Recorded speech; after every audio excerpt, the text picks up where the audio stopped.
Hello everyone, this is Rajneesh Rajak. आज हम पढ़ने जा रहे हैं हमारी एनसीईआरटी बुक का chapter number first, real number. पिछले वीडियो में हमने क्या देखा था कि इंट्रोडक्शन ऑफ रियल नंबर की रियल नंबर्स होते क्या हैं। आज हम बात करने जा रहे हैं कि यूक्लिड्स डिवीजन लेमा क्या होता है और एल्गोरिथम क्या होता है। ठीक है, तो आज हम इन दोनों बेसिक कॉन्सेप्ट पे बात करेंगे। तो सबसे पहले हमको लेमा और एल्गोरिथम में डिफरेंस पता होना चाहिए। तो लेमा क्या होता है? लेमा जनरली हमारा एक प्रूवन स्टेटमेंट होता है जो किसी दूसरे स्टेटमेंट को प्रूव करने में हमारी क्या करता है, हेल्प करता है। ठीक है, it's a statement to prove another statement. ठीक है, तो एक स्टेटमेंट होता है जनरली। तो अब हम इसमें बात करेंगे सबसे पहले क्या, यूक्लिड्स डिवीजन लेमा की। तो यूक्लिड्स क्या है? एक मैथमेटिशियन का नाम है, डिवीजन जो कि हमने पढ़ते आया है। तो ये जो यूक्लिड्स लेमा है वो किस पे बेस्ड है? हमारा डिवीजन पे।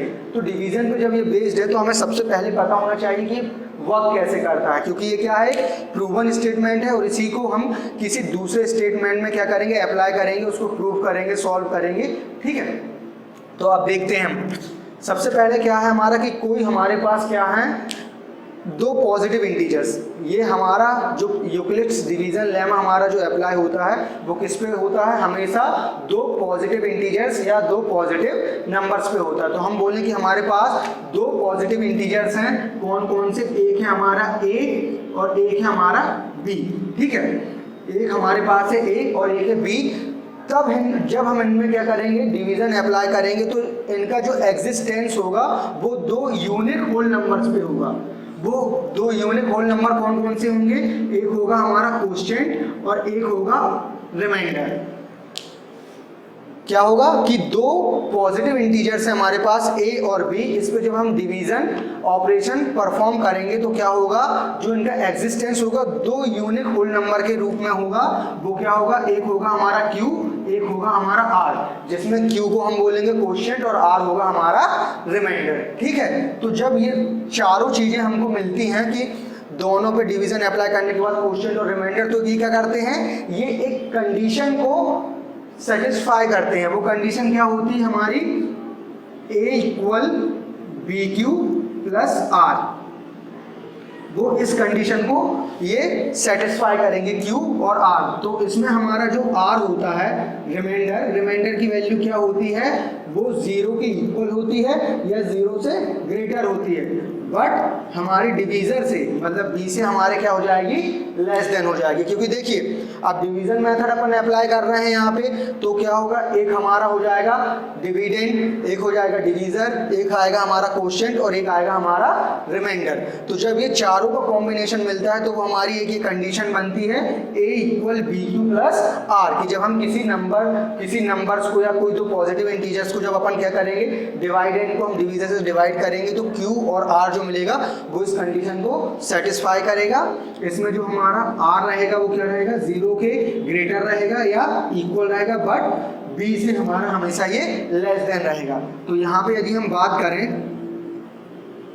वेयर a क्या हो जाएगा हमारा, a हो जाएगा हमारा डिविडेंड,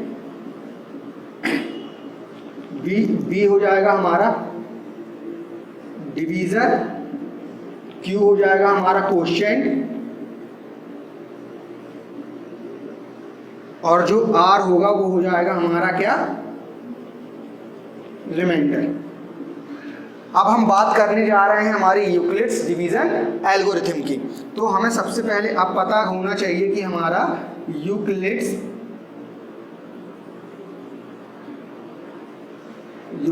डिवीजन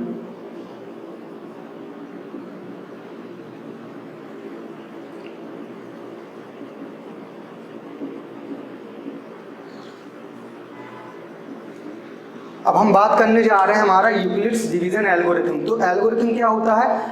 एल्गोरिथम एक सीरीज होती है वेल डिफाइंड स्टेप्स की किसी पर्टिकुलर मेथड की, या हम ये बोल सकते हैं एक मेथड की वेल डिफाइंड स्टेप्स की जो सीरीज होती है वो हमारा क्या कहलाता है, एल्गोरिथम कहलाता है। तो अब यहाँ पे हमने जो यूक्लिड्स डिवीजन लेमा पढ़ा, अब वही यूक्लिड्स डिवीजन एल्गोरिथम कैसे अप्लाई होगा कि अब इसको एल्गोरिथम बना देंगे, मतलब हम क्या करेंगे, वेल डिफाइंड स्टेप्स की सीरीज को फॉलो करेंगे। तो जनरली जो हमारा यूक्लिड्स डिवीजन एल्गोरिथम होता है, ये क्या होता है, किसी भी दो पॉजिटिव इंटीजर्स के बीच का HCF फाइंड आउट करने की एक प्रोसेस होती है या मेथड होती है, ठीक है। या हम ऐसा ही बोल सकते हैं कि दो पॉजिटिव इंटीजर्स के बीच का HCF फाइंड आउट करने की टेक्निक को हम क्या बोलते हैं, यूक्लिड्स डिवीजन एल्गोरिथम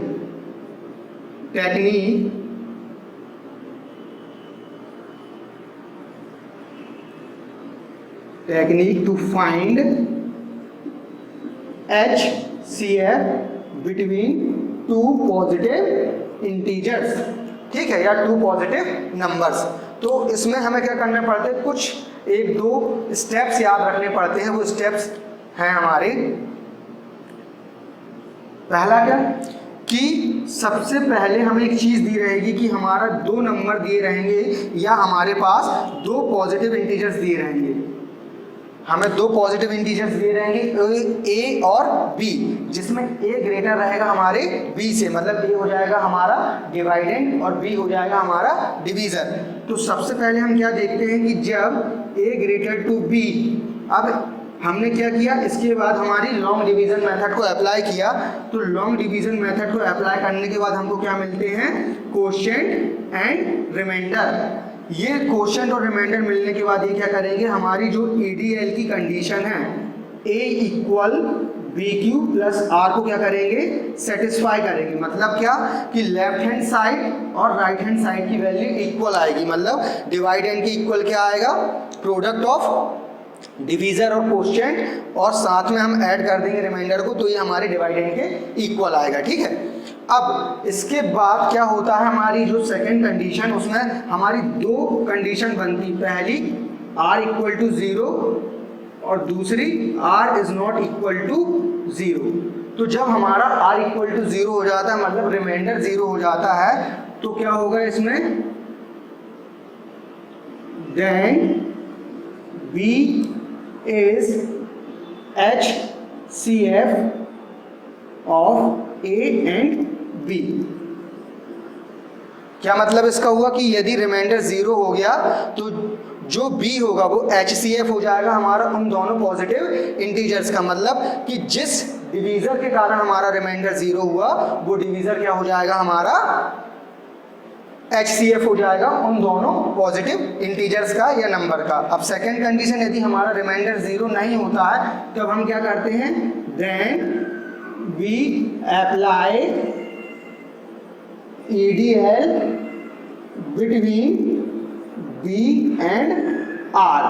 अब नेक्स्ट में क्या देखा हमने कि जब हमारा रिमाइंडर 0 नहीं हुआ, तो हमने फिर से EDL अप्लाई कराया, किस किस के बीच में, रिमाइंडर और डिवीज़र के बीच में, क्योंकि हमें इन दोनों में क्या करेंगे, फिर से लॉन्ग डिवीज़न मेथड करेंगे अप्लाई। और ये कब तक करते हैं, जब तक हमारा रिमाइंडर 0 नहीं आ जाता है। कंटिन्यू दिस प्रोसेस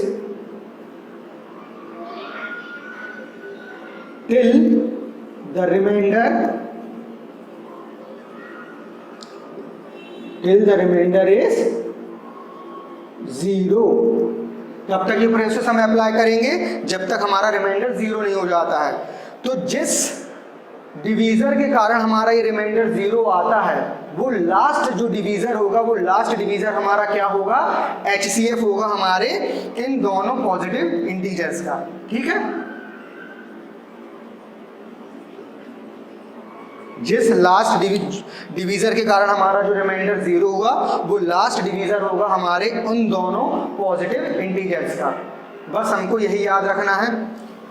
अब हमको सिंपलीफाई ऐसा ही करना है, और हमको सिंपल से यही प्रोसेस बस याद रखना है कि लेमा क्या होता है ना। लेमा पर्टिकुलर हमने क्या किया कि लेमा की हेल्प से हमने डिवीज़न एल्गोरिथम बनाया।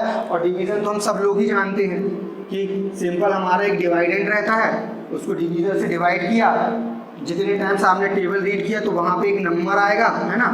और जो नंबर को अपन ने रीड किया वो हो जाएगा क्वोशिएंट, उस नंबर को माइनस करेंगे तो हमारा मिल जाएगा रिमाइंडर। तो ये डिवीजन मेथड सबने पढ़ी हुई है, तो इसी मेथड को जस्ट फॉलो करना है और हमारा जिस डिवीजन के कारण रिमाइंडर 0 हुआ वो हमारा HCF हो जाएगा उन दो नंबर्स के बीच का या उन दो पॉजिटिव इंटीजर्स का। सो आई होप आप लोगों को ये वीडियो पसंद आए, समझ में आए, है ना। तो यदि वीडियो पसंद आए, समझ में आए तो इसे शेयर कीजिए, लाइक कीजिए।